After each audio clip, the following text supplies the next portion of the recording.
Hello and welcome to the latest episode of the Lisa Pezik Show. So excited about this one. Ladies, if you're out there, even gents, if you're listening, this is something that I think is so important to bring up in conversation about how to live the and life, how to be rocking it both personally and professionally, and not feeling guilty about going after what you want in your life, but not having to sacrifice your time and your money and your energy and time with your family and the things that you still want to do while you're showing up in your business. So today I have got my friend Colleen Hauk with me. She's a public speaker, co-author of the best-selling book, Women Who Ignite, a certified professional success coach, and creator of You So New. I love that, Colleen. I want to say you so new. I want to say that sassy. You so new. A program designed for successful professionals who fail to take care of their personal life. Now, she's got over 15 years of corporate leadership training and consultative selling. Her skills, her personal experience, her research in a unique way allows her to connect authentically and empower high performers to have it all without losing it all. Did you get that, guys? Have it all without losing it all. She's got a supportive hubby, Matt. They live in Southern California, where they were both born and raised, and they enjoy life with their 3 children, Jordan, Ethan, and Reese. You're camping, you're hosting fun-filled evenings with friends, you're spending quality time nearby with your extended family, and you're just rocking it personally and professionally, and that's what we're going to teach people how to do. So, Colleen, thanks for being here. Thank you, Lisa. Love your energy for the intro today. I'm so excited to chat with you. Yeah, I love it. So tell me a little bit about, when you read your bio and you're like, Colleen has it all, right? She's rocking life. She's rocking this. She's rocking that. We would all think she's got it made. She's been rocking life forever. It's been easy for her. You guys, you can't see Colleen. I know we're on a podcast, but Colleen's like fit, buff, rocking it, beautiful. Like you see this woman walking in the room and you're like, she got it going on. You so new, right? She got it going on. So has it always been that way for you? Or tell me a little bit about your background, your story, kind of what got you to this point and why you're so passionate about teaching people about this and life. Yeah, so thank you, Lisa. You're so complimentary, but you're right. Of course not. Of course, it hasn't always been that way, and it isn't always that way today. So, so as you mentioned, I'm born and raised in Southern California. I grew up with 2 amazing parents, and I'm an only child. So I was blessed to have a lot of their time and attention, but my mom was a full-time working mom, but she really was my role model. I watched her go to work full time, but when she came home, she took care of the house. And not to say my dad didn't do anything, but she was just kind of that, head figure of our home. Yet everything was dedicated to me and my dad. And I thought she was Wonder Woman. She was just unbelievable. So I wanted to be just like my mom growing up. And I knew that I would become some sort of professional. I knew I would be a working mom once I was married and had a family. And that's where my path started. After college, I became an elementary school teacher. But after 6 years, I realized that as much as I loved teaching, that wasn't really the type of profession or the atmosphere that I wanted to stay with my career. So I made a very bizarre transition into sales. And I did that for 15 years. And the most recent company I was with, I was there for just under 12 years. And that's where I was really diving into the whole, climbing the corporate ladder. Mm-hmm. And by that time, I had already married my husband, Matt, and instantly became mom to his wonderful son, Jordan.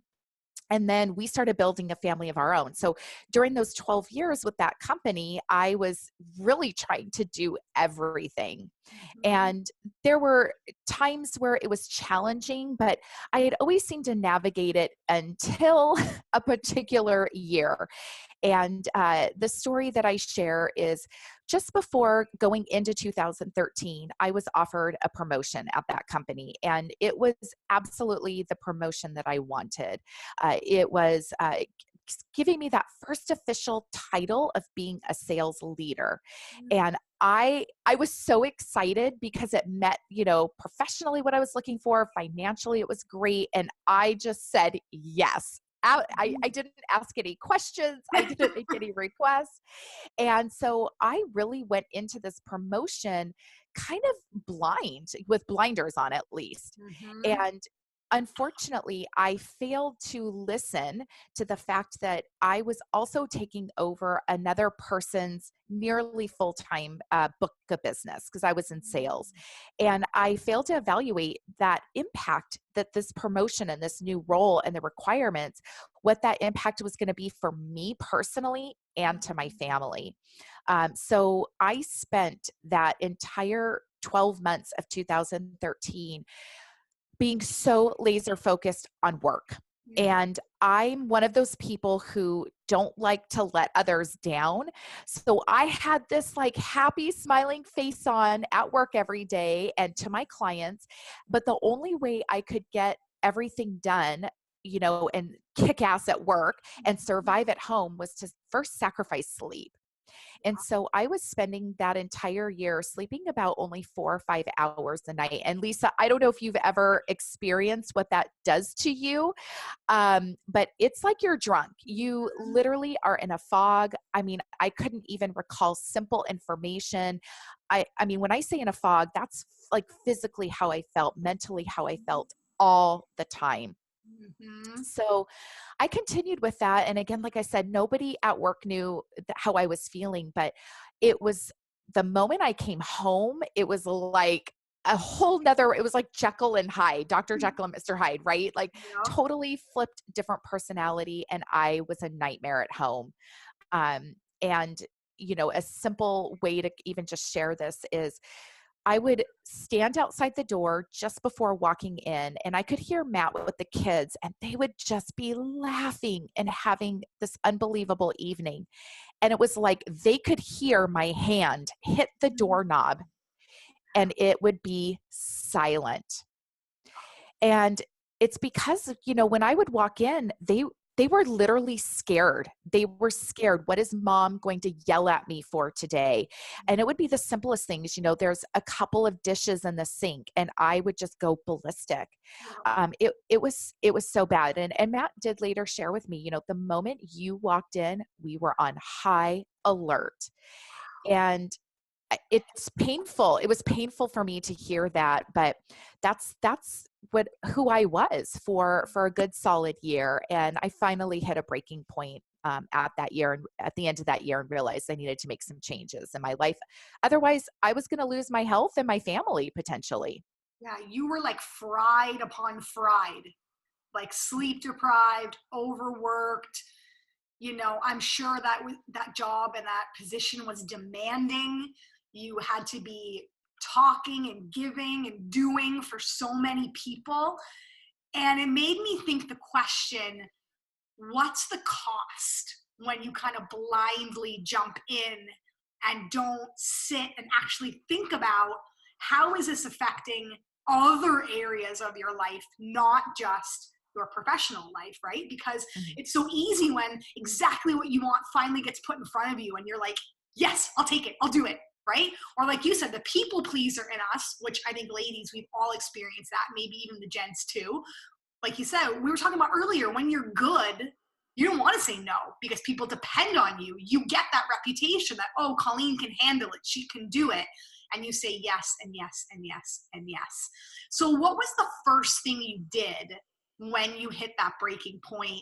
You kind of, I'm sure you let that register when Matt said to you, like, the kids are fearful. They don't even want to be around you. Like, that must have been like a punch in the gut to be like, oh man, like to hear that, right? Like, that's emotional stuff. So what did you do with that? What was the first thing you did when you knew you were like, this is it? I can't do this anymore? Yeah. So Matt sharing that with me wasn't actually until after I hit my breaking point. And regardless of the timing of that, it's still hurt, and it's something that has stuck with me, and it hurt in a good way, right? So I'm Sure. so Yeah. happy he shared that No, with me, and it's something. absolutely. Yeah, it keeps me in check. But my breaking point hit because I mean, this is so trivial of a story when you say it in isolation, but when you know it was everything adding up for 12 months, it was literally because I was stuck in the office late one night, completely by myself by 7:30 at night. Everyone was gone. And I was missing a holiday party for an executive women's council committee that I served on. And again, in isolation, that sounds so silly. Oh, I missed out on a party. But it was the culmination of the fact that I had sacrificed everything, and I was really looking forward to having that evening. And yet again, I was stuck in the office working. So the first thing I did, Lisa, was I hysterically started crying in my office. Which I think is real and true, and we've all done that. If you haven't, you're not telling the truth when you're a high performer and you're managing and you're just in that cycle. Yeah, Yes. and that's Yeah. thank you for sharing that. Like, that's truthful. That's the real deal, right? Yeah, it was that ugly cry. Like, thankfully, nobody was in the office to see me have that ugly cry that you never want anyone to see. And so after I kind of composed myself, the next day I text my girlfriend who had become a coach earlier that year, and I text her and I said, I need your help. Not as a friend. I am hiring you. I'm paying you. I need you to be my coach. And I was actually reaching out to her to have her help me quit my job, because at that moment, I just could not see how in the world I could be healthy, how I could be a good wife and a good mom, and have this job. I felt like I have to choose one or the other. So our very first coaching session, literally like 2 weeks later, was what I told her. I just need you to help me figure out how I can get out of my job. And she was like, I don't understand. Why can't you have both? And that's when I really started to go to work on myself. And a lot of the things we did at the beginning were things I had learned way back when I was 18 to 21 years old, because I was a human services major. I was studying in college to become a marriage family counselor.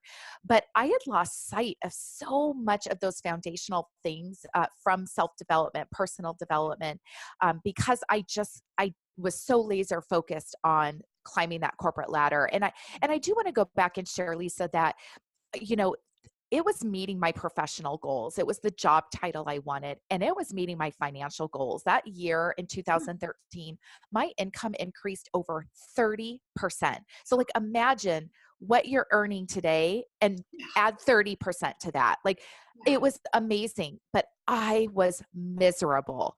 And like you said, at what sacrifice, at what cost? And so anyhow, so a lot of the work we did was the foundational stuff, but I will tell you, one of the first things was me just absolutely accepting the responsibility and the fact that I had choice, because I admittedly that entire year blamed everyone else for my circumstances. I blamed my boss for giving me this insane job, that who in the world could physically do this. I blamed, my husband for, he worked from home. He had this kind of, cushion life in my eyes. I blamed my coworkers for not, recognizing, which how could they have when I had this mask on at work. And I was jealous of other like stay-at-home moms. So I was blaming everyone. And so that was the first step, was I had to realize, like, I said yes to this job. I can't blame my boss. It wasn't his fault, it was mine. yeah. And once I recognized that I had that power, that I chose to be in that situation, that now means I have that power of choice to get myself out of that situation. So that was a lot of the first steps. That's huge. So, listeners on the line, think about that. What choices did you make and what result did you get from those choices? Because, as Colleen said, it's probably easier said than done in the beginning when you don't actually think about it. You're like, oh, because I could never change it. I can never change jobs. I can never move. I can never do this. I can never do that. I can never work from home. I could never. But I challenge you to say, what if, right? And start mapping out if you made a different choice, what would that look like? And what challenges will that bring up? And Colleen, I'm sure you can talk more about that. Like what doors that opens when you start to, as you said, accept it, stop blaming, start realizing it's a choice, and you can easily make a different choice when you take the time to put the pen on paper and start figuring it out, right? It's like energy is energy. You can take that energy to blame, or you can take that energy to now make a different choice. And it sounds like you made a different choice, which is awesome. Yes. And it's easy to blame. It's easy to say, that everyone else is at fault. It's hard to kind of sit back and evaluate like, whoa, okay, I'm the one who created this crazy life, like literally. And my initial gut was, okay, I can't quit my job because I was the main financial supporter of our family. But the reality was that too was a choice. I could have chosen to quit my job. It would have meant our family would have changed our lifestyle. But so I was choosing to stay at my job because I wanted to not change our lifestyle. I wanted to keep things the same. So again, it was all choices I was making.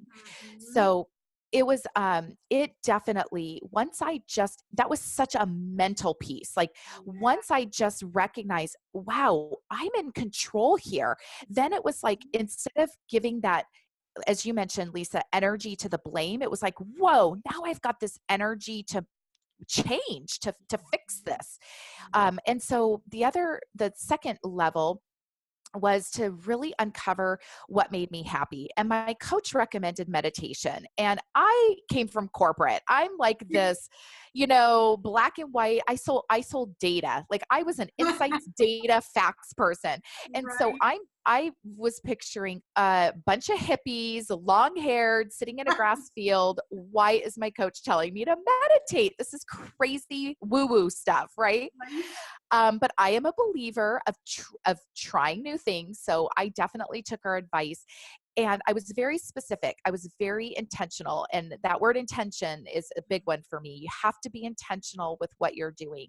And so each morning, and I mean literally every morning before everyone else was awake, I would get up, sit in a quiet, dimly lit area, set my phone timer, typically for about 10 minutes.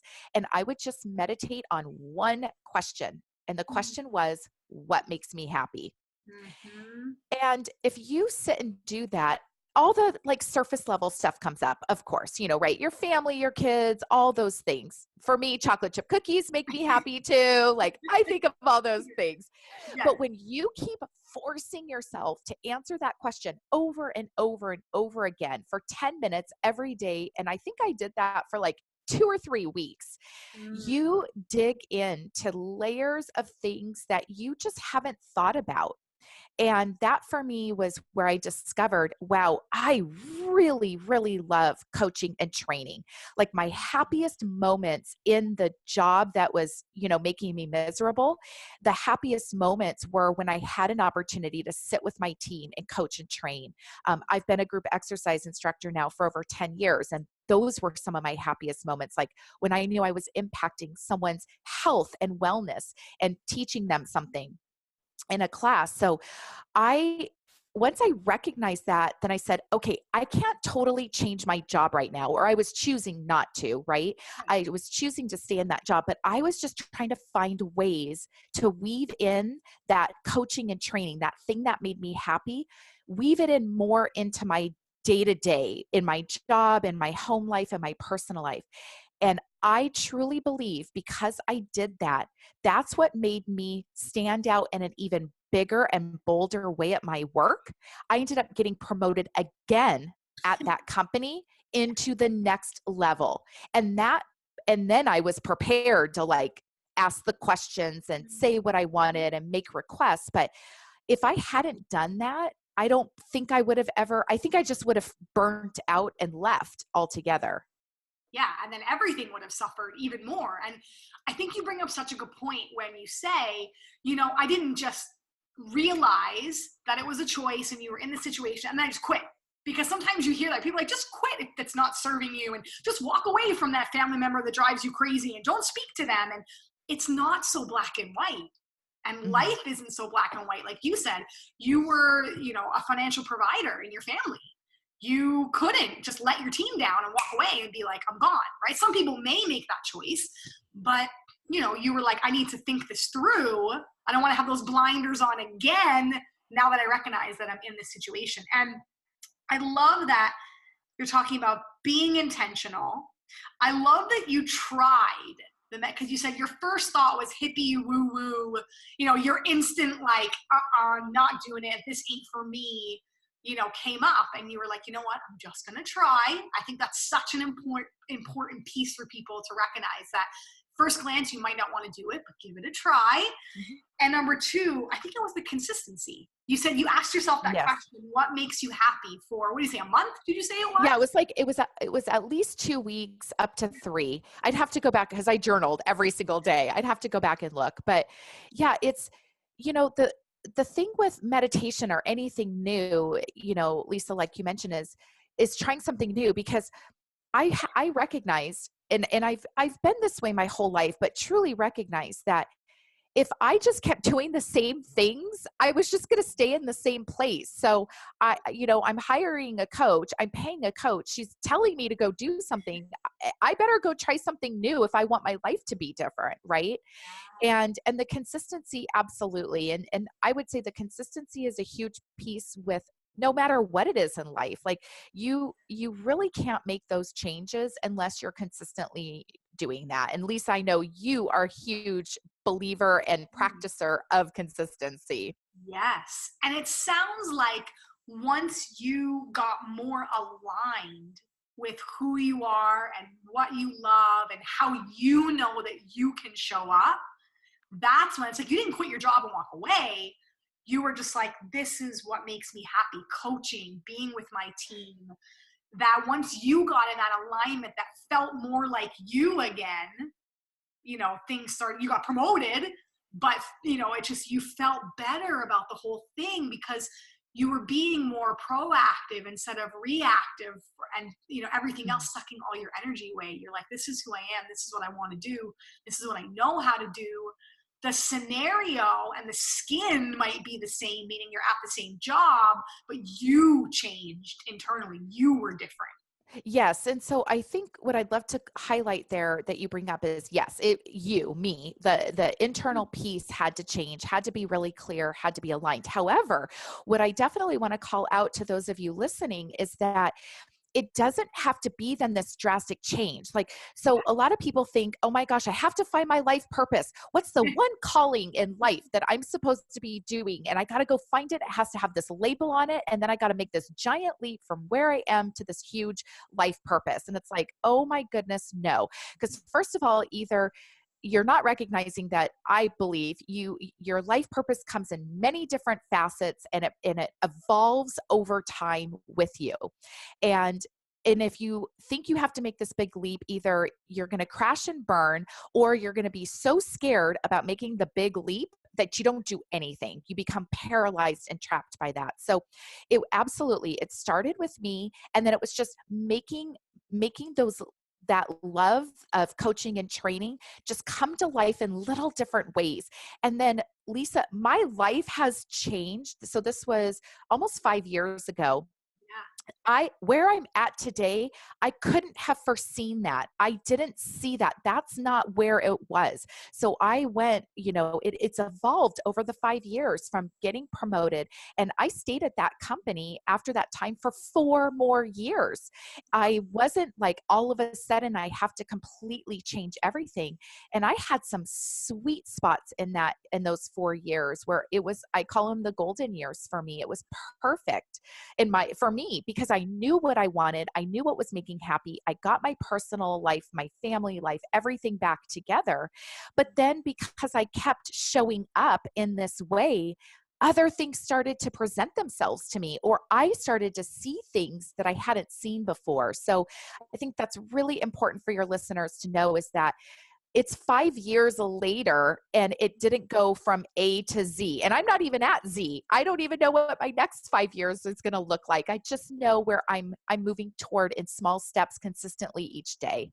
Oh, I love that so much, because you hear that a lot, like quit your 9 to 5 and take up a network marketing business or get a side hustle, or, and I agree, I don't always believe in that, because I think when you build a business or a passion or side hustle or whatever you call it out of desperation, it's one of the worst places to build a business, or to, your heart's not in it. When you're thinking about me, I need to make money, holy crap, I just quit my job, that's all focused on you as opposed to the people that you're helping. So I just think that's such a valuable piece that you brought up, that it was like, 4 or 5 years later, you made little changes. You got really intentional about your choices, what made you happy, doing the things that that you knew you could bring to the table, right? You were still giving of yourself. It was just more aligned with who you were.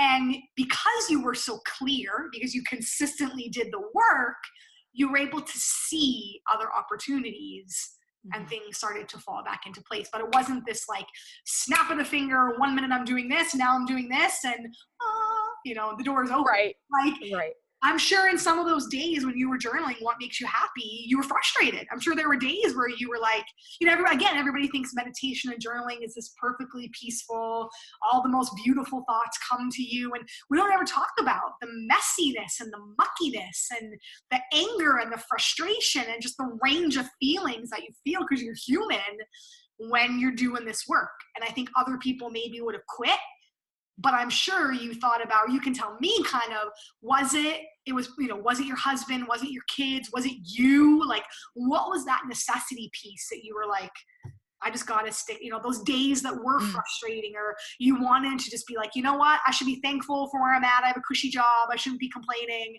Like, what got you through those days where the real emotions came up? Was it family? Was it your own personal stuff? Like, what was it that got you through that?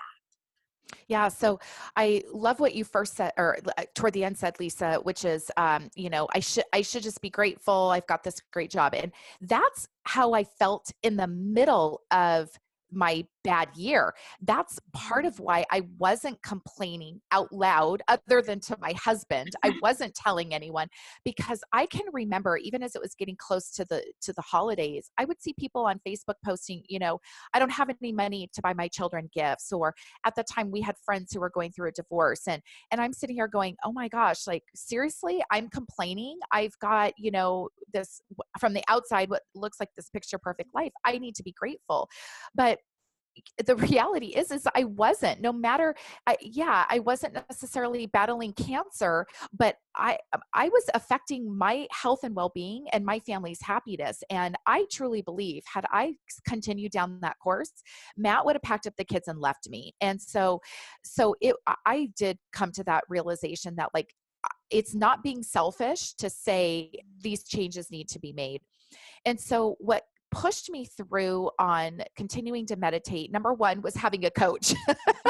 Having a coach who I knew I had to be accountable to, who and especially when they're your friend, and she's a true friend because she kicks my butt every time, right? Like, that's a true friend and a coach.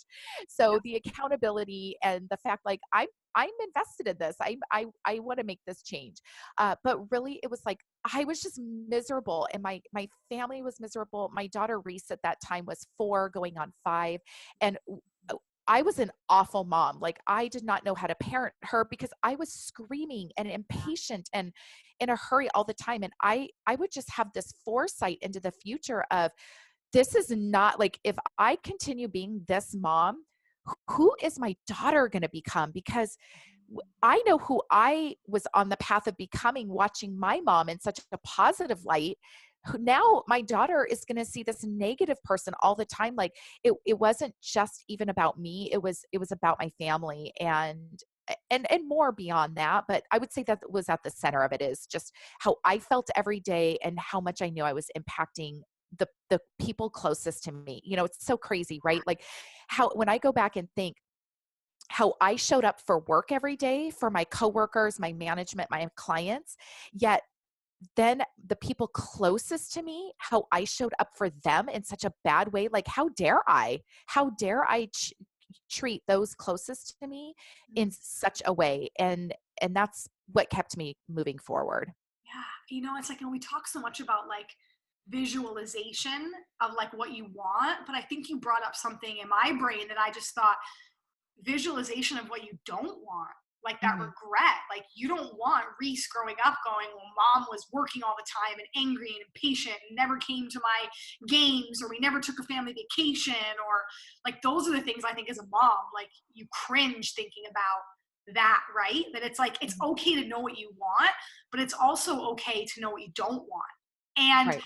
I think you bring up a really good point that you are the one that gets to determine what you want in terms of your health, your relationships, your financial, you know, like some people might say I want $1 million. Some people might say if I could make, you know, $60,000, I'm happy. Some people, you know, it's like you know, going back to that where it's like you don't, you know, have to, people are saying, oh, you should be happy, you know, you don't have cancer, you don't have this, you have a roof over your head, you know, but that might not be enough. But you get to determine what is enough for you, right? That Yeah. you don't have to explain to anyone else. You don't have to feel any guilt or anything. You're just like, this is what I want my life to look like, or this is what I don't want my life to look like. And now I'm gonna go be intentional, ask those questions, stop blaming, make those different choices, because I kind of get to determine what I want for myself, right? Yeah, so I frame it up because people, you even when you introduce me, it's like, okay, Colleen from the outside looks like she has it all. Yeah. And so I get people who ask me, like, really, can you have it all? And when I get asked that question, I tell them, well, first of all, I think you're asking the wrong question and you're asking it of the wrong person. The You need to be asking yourself the Mhm. question of, what does having it all mean to me? Mhm. And when you get really clear on what having it all, and I mean in all areas, so as you mentioned, Lisa, financial, uh, professional, personal, your health, your relationships, and what I've coined the working mom's F word, which is fun. Fun. You need to have fun.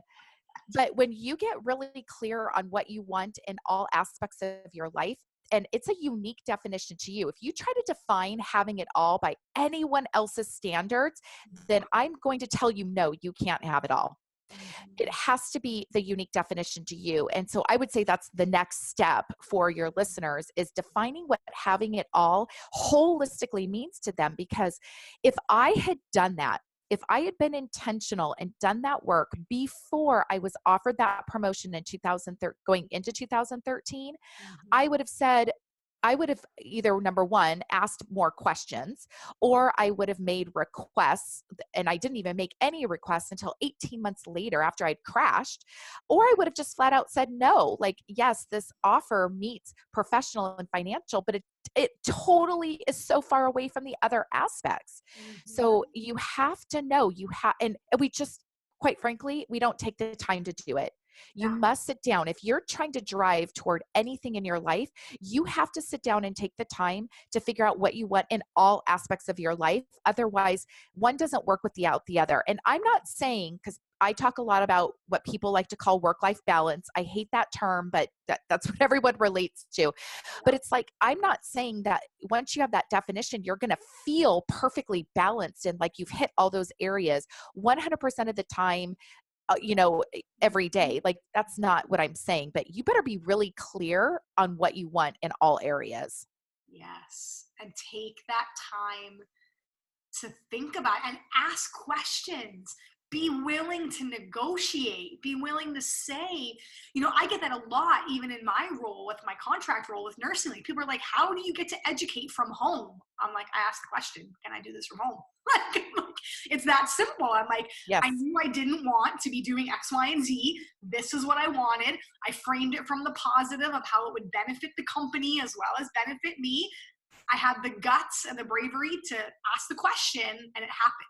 right? So Yep. it's like, give yourself Absolutely. permission to brainstorm about it, think about what you want holistically, and then don't be afraid to go ask for it. Because you might make up in your mind that, oh, my boss would never say yes, or I could never do that. And then you go and you ask, and it happens. And you're like, wow, Yep. it was all that drama and worry and frustration and blame, and it was all for nothing, right? So that's such a great example, Lisa, because, but you asked for that because you figured out that that would help align to all of the other like areas of your life. That one change could help get you closer to what you wanted, not just professionally and financially, but for the other areas to support your life. And, but you were intentional. You had to sit down and take the time and think about what you wanted, think about the what ifs and opportunities, and go and ask. And sometimes I think too, we get kind of trapped in this box where we think, okay, this is the job, the description, the way things have always been. And it's hard sometimes to even come up with those ideas. So I encourage, your listeners that if you feel stuck, go talk to someone else. Like, don't talk to them from let me tell you and complain about my situation. Let me tell you about where things are at, and can you help me think of new creative ways to fix it, to change it, to make requests. And then to your point, be open, be brave, and go and ask. Yeah. So is that kind of wrapped up the and life? Is that kind of what it is? It's like, you can have this and you can have this. You can make great money and not sacrifice your health. You can be a stay-at-home mom and be able to do whatever else that you want in your life. Or what is, like, if you had to describe the and life? So tell me a little bit just about kind of, because I know that's your thing and it works. That's I love it. I love it. that's my thing, because I felt at the end of that year of crashing that I had to choose one or the other. And for people who know me, I am not a stay-at-home mom. Like, I love my kids, but that is not me. I bow And down to them. I bow yeah, down to stay-at-home moms. yes. You're queens.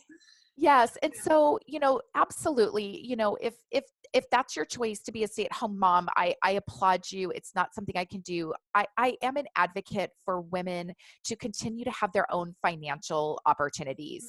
So my first sales job, I was a recruiter, and I was 25 years old. I remember interviewing these women who had quit their careers to become stay-at-home moms. It's 20 years later, their kids are grown, they're out of the house, and now their husband's divorcing them, and they haven't worked for 20 years. And I just remember sitting there saying, like, I don't want that to happen to me or to anyone else. We don't know the circumstances of where life is going to take us. And I hope that nothing ever happens to anybody out there, but that's the reality. And so I'm an advocate for women to say, hey, I want to be successful professionally, financially, and I want to have a fulfilling personal life. I want to be healthy. I want to be happy. I want to have good relationships. So that to me is the and life. How do you continue to have a successful career and a fulfilling personal life? And that's my goal every day. And again, it doesn't necessarily mean it's that way every day. I know, Lisa, you and I were chatting before our interview. It's been a crazy like 30 days for me. But when you recognize like, hey, it's been crazy, I got to reshift my focus when I'm out of this fog, then you're good to go. So that's what living the and life is for me. I love it. And you so new? Tell me about that. Can I say it sassy like that? You so new. Yeah, I'm going to have to start saying it sassy like you are. I don't think I quite have the sass that you do though, but I'll try. I'll try. So yeah, so you so new is really the concept of taking you, who you are today, because I don't want to change your like foundational, like where you are, and it's unique to you. Again, having it all, that's unique to you. So I want to take you, but create a new version, take you into that next phase. And it really is geared toward, and it's done through personal coaching, group coaching. I go into corporations and do trainings. So it's packaged in many different ways, but the concept of you so new is I want to take the best of who you are and just take you into that next phase of where your life is transitioning and just create a new version of you, the best version of you possible. Oh, I love that. Colleen, I think you've given listeners permission to stop and think and get that clarity and get that vision and not hide from the emotions. We talked a lot about, I think that's really brave of you to say, like, I was a crappy mom, right? Like, to be able to Yes. own that. And I think moms, we've all said that, where we're like, man, I was not acting like, I was a crappy mom. I did not act kindly in that situation to my children, or, and I think that's the piece that I really get from you, is that authenticity of like being able to just, call it as it is. Like, this is how it is. This is my reality. Like you said, not blaming, realizing your choices, uncovering what makes you happy, being really intentional, having consistency on whatever it is. You can't do it for a day and say, this doesn't work for me, right? Having Right. consistency, showing up, because what's the alternative if you don't? Like you said, nothing's going to change. And then you uniquely answering that question, what does having it all holistically mean to you? What is the this and this and this and this Yes. so important to you, because that's so unique to you as a person, right? And as you said, that you so new is taking you, once you figure that out, and helping you figure that out, what is like that upgrade or that next version.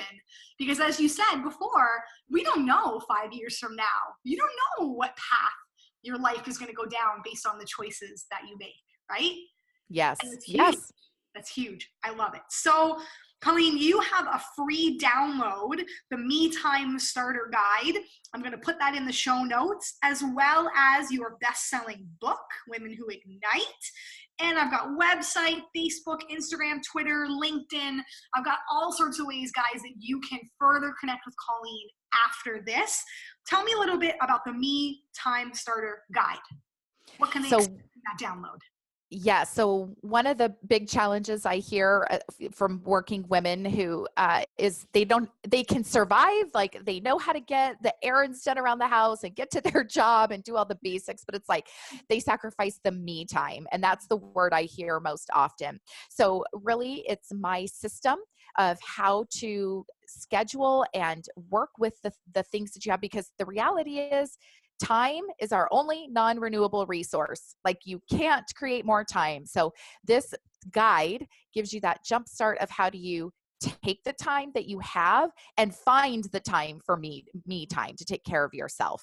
Amen. Colleen, thank you for being on the podcast, for serving the listeners with all of this amazing questions and thoughts and perspective and realness and stories, and just thank you for showing up so real and just saying it like it is, because I think as women, we need to do that, right? We need to just say it like it is, own our shit, for lack of better words, get help, get accountability, make different choices, and just live it. That's life, right? Is making those different choices and being willing to say, you know what? I don't like the reality that I'm in, but starting right now, I'm going to change it. So thank you for doing that for our listeners. So amazing.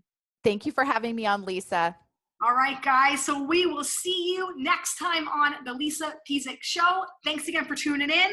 How you can connect with Colleen will be in the notes, and we'll see you again next time.